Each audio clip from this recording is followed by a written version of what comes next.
Boa tarde, alunos. Então, vamos dar sequência a mais uma videoaula, tá? Então, a gente teve a nossa primeira etapa aqui da aula, que a gente falou um pouquinho a respeito do papel de atuação do psicólogo, os possíveis locais de atuação, tá? Falamos um pouquinho da história e do SUS. E agora a gente vai estar entrando na nossa segunda etapa, né, da aula, para discutir um pouquinho a respeito das doutrinas, né, e dos princípios de organização do SUS.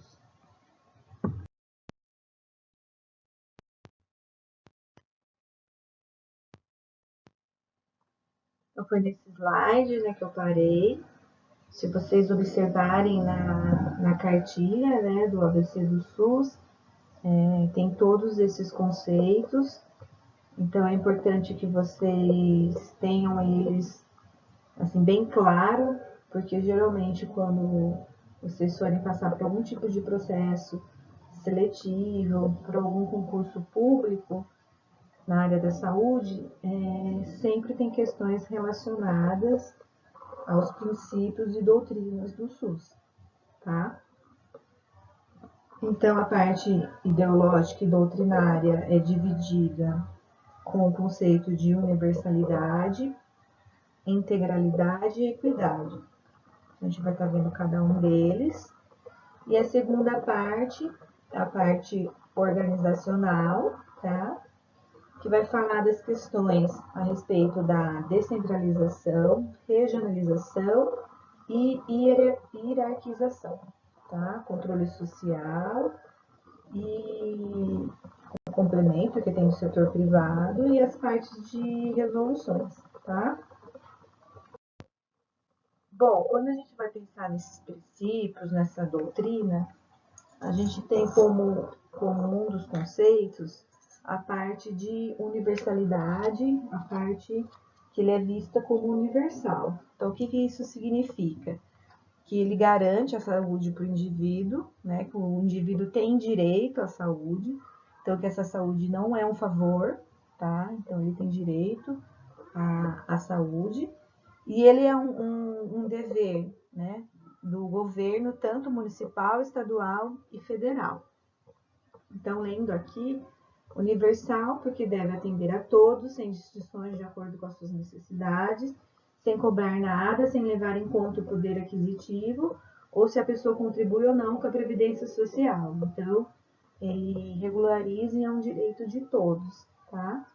Então, todos podem ter acesso à saúde aí. Quando a gente fala da parte de que ele é integral, da integralidade, a gente pode pensar que ele atende todas as necessidades do indivíduo nos 3 níveis que a gente falou, né? Primário, terciário, secundário e terciário. Desde dos níveis menos complexo a mais complexo, né? Então, é integral, pois a saúde da pessoa não pode ser dividida, e sim deve ser tratada como um todo. Isso quer dizer que as ações de saúde devem estar voltadas ao mesmo tempo para o indivíduo e para a comunidade, para a prevenção e para o tratamento, sempre respeitando a dignidade humana, né? Então, ele é visto aí de uma maneira integral, de uma maneira como um todo, tá? Agora, em relação ao termo de equidade, qual que é a ideia? É que são direitos, né, para todos, que todos têm direito à saúde, e para a gente tentar entender e reconhecer que nem todos os indivíduos são iguais, né? Que dentre todas as prioridades, a gente tem que ver qual é a maior prioridade, né? Para esses investimentos serem maiores, esses recursos. Então, a gente pode dar um exemplo da parte nossa regional. Então, a gente sabe que alguns estados necessitam mais do que outros estados. Então, é nesse sentido que a gente pensa nessa equidade de tentar garantir esses direitos para todas as camadas e todas essas esferas e a gente observar qual é o indivíduo que maior tem necessidade para ter um maior investimento em relação a isso, tá? Então, garante a equidade, pois deve oferecer os recursos de saúde de acordo com as necessidades de cada um, dar mais para quem precisa, tá? Então, esses são os 3 conceitos, né, relacionados aos princípios do SUS, tá? A parte de doutrinas. Então, é bom que fique bem claro para vocês não terem dúvidas quando aparecer essas questões em provas ou em concurso, porque aparece e aparece muito, tá? Aqui tem um vídeo que é bem rápido, só que ele é muito didático, é interessante todo mundo estar assistindo, é de 3 a 4 minutos, tá? Ele é dividido também em 2 partes. Então, primeiro vai falar sobre a parte dos princípios, e depois a segunda parte vai falar mais a parte de organização, tá? Então é bem simples, é bem rápido esse videozinho de 3 a 4 minutos. Então vale a pena vocês estarem assistindo. Agora a gente vai para a segunda etapa, né, dos princípios do SUS, que é a parte organizacional, né, que é como tudo isso fica organizado. Então, quando a gente fala que ele é descentralizado, a gente está querendo falar a respeito dessas 3 esferas de governo, né?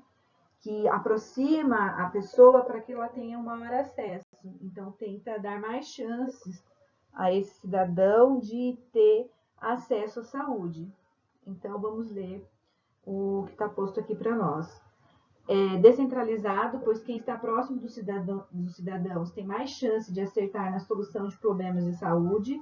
Assim, todas as ações e serviços que atendem a população de um município devem ser municipais. As que servem e alcançam vários municípios devem ser estaduais. E aquelas que são dirigidas a todo o território nacional devem ser federais. Então, o SUS tem um gestor único em cada esfera do governo. A Secretaria Municipal de Saúde, por exemplo, tem que ser responsável por todos os serviços localizados na cidade. Então, é tentar aproximar essas pessoas. Então, a gente tem, por exemplo, o Programa Saúde da Família, que fica mais no território, mais nos bairros. A gente tem a OBS, que já amplia aí o atendimento, que já vai para um atendimento secundário, que você tem acesso aos exames, a raio-x, então recursos e equipamentos mais de médio porte, né? Então, você tem centros especializados. Então, a gente aqui em Rio Claro tem o AME, a gente tem o SEAD, que é Centro de Apoio ao Diagnóstico. Então, é tentar aproximar essa população e dar acesso para que eles possam ter um tratamento com maior qualidade.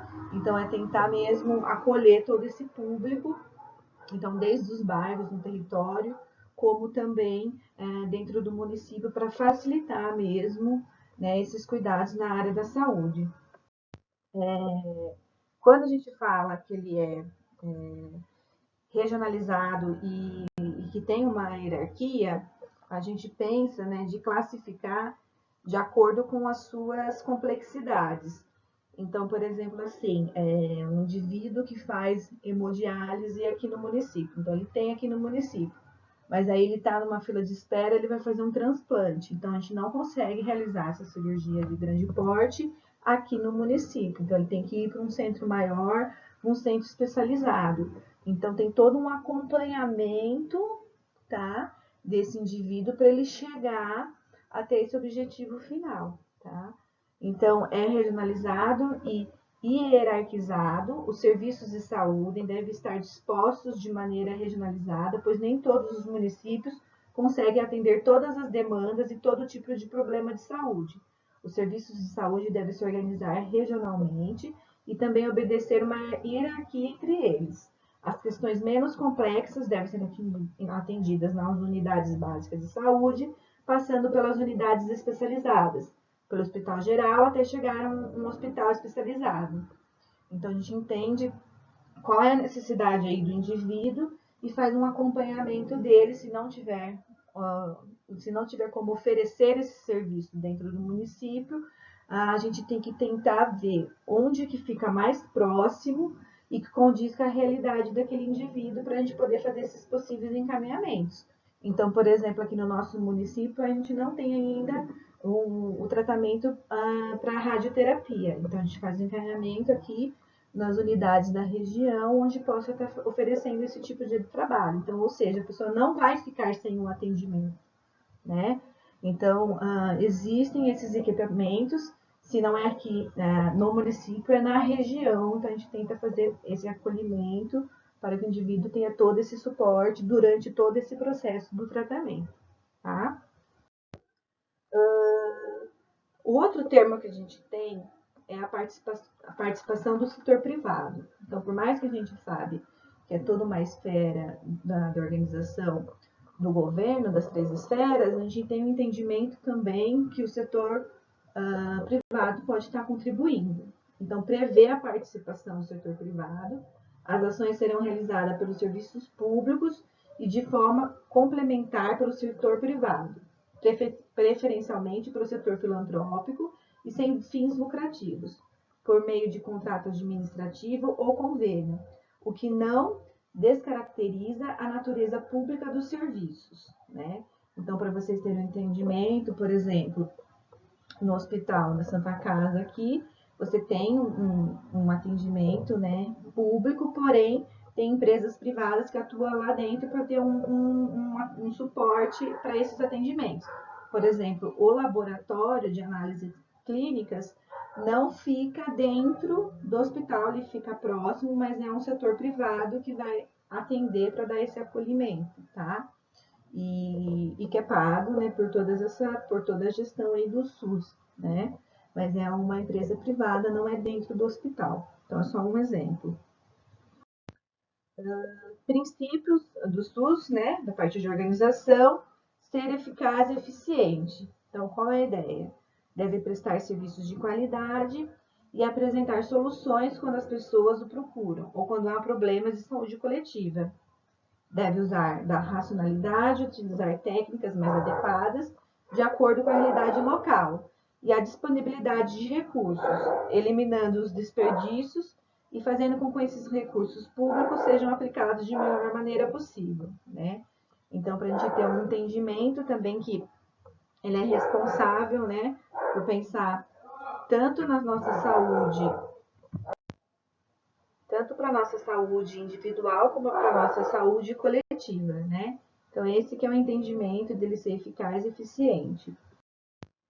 Aqui tem a segunda parte do vídeo que eu mencionei, ele é bem interessante, tá? Que ele vai estar falando a respeito dessa parte da organização. Bom, aqui, para a gente estar finalizando, é bem curtinha essa videoaula, tá? Aqui a gente vai estar falando um pouquinho a respeito de alguns dos serviços, né, de atendimento que o SUS oferece. Então, por exemplo, a quimioterapia e radioterapia, agendamentos de ambulância, atendimento pré-natal, então tem todo um acompanhamento durante toda a gestação, depois, né, da revisão de parto, tem todo esse acompanhamento no primeiro ano de vida da criança, a parte de vacinações, exame do pezinho, que são as partes preventivas, então tem todo um atendimento relacionado ao pré-natal, é a mãe, tá, e a gestante, e o primeiro ano de vida, né, dessa criança, atendimentos ambulatórios e em consultórios, banco de sangue, transplante, que é só o SUS que faz, tá? A parte de transplante, exames e diagnósticos, teste rápidos, tomografias computadorizadas, a parte de vacinação, que é uma parte bem ampla, que tem muito cuidado, que requer assim, muita atenção, né, dos profissionais da área da saúde a respeito da vacinação para garantir que seja imunizada mesmo essas pessoas. A gente tem dentista, psicólogo, fisioterapeuta, agentes comunitários de saúde, entre outros. São realizadas cirurgias, então procedimentos cirúrgicos de baixa, média e alta complexidade. Então, tem algumas cirurgias assim que é só o SUS que oferece, tá? Nenhum outro tipo de convênio vai oferecer, só o SUS que consegue estar oferecendo, tá? Atendimento à saúde mental, então a gente sabe que tem os CAPs e que tem todo esse serviço de saúde mental. Aqui eu coloquei como exemplo distribuições de camisinha, que é algo gratuito, né? Tem também, se a gente for pensar, colocação de DIU, que é gratuito também, a disponibilização de remédios, então, por exemplo, os anticoncepcionais, injeções, né? Então, toda essa parte de medicamento. Para quem é diabético também, insulina, os aparelhos também de controle de glicemia. Então, tem todo esse suporte. A gente sabe, né, que atualmente, por questões de crises econômicas, tem muitos lugares que ainda faltam algumas medicações, mas geralmente quem faz uso controlado, às vezes a gente tem, né, pela rede, que é disponibilizado gratuitamente, né, para os hipertensos também. E para essas doenças que eu comentei, né, a respeito de doenças infectos contagiosas, por exemplo, a tuberculose, é oferecido todo o coquetel gratuito durante os 6 meses ou mais do tratamento. Para o HIV também tem todo esse controle, então todos os exames e todas as medicações são gratuitas, pensando também em hepatite, sífilis, então tem todo esse acompanhamento também, suporte, né, para os usuários. Então tem muita coisa aqui que a gente pode estar observando que o SUS oferece. Então teve toda uma mudança histórica, que é muito importante a gente conhecer todos esses fatos, tá? Para a gente ter uma visão crítica a respeito também do nosso sistema aqui do Brasil. É lógico que a gente sabe que enfrenta problemas, que enfrenta dificuldades, mas a gente pode observar, né, como que foi toda essa trajetória e que tiveram avanços, tá, em relação à saúde no nosso país.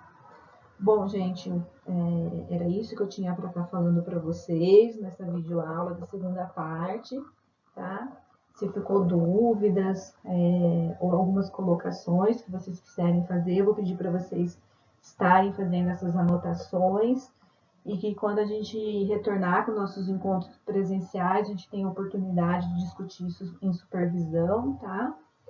Mas era isso que eu queria começar a dar uma introdução, né, na parte teórica com vocês. Então, gostaria de agradecer a todos, uma boa semana e muito obrigada. Etapa 2. Mas aqui nas referências, então já coloquei para vocês, então como fazer a referência aqui, então já está certa, tá? Para vocês colocarem no seu trabalho na parte escrita. Então, como que vocês vão fazer a referência do ABC do SUS? Então, já está a referência aí do Ministério da Saúde. A parte que eu expliquei para vocês de como vocês colocam referência em lei, tá?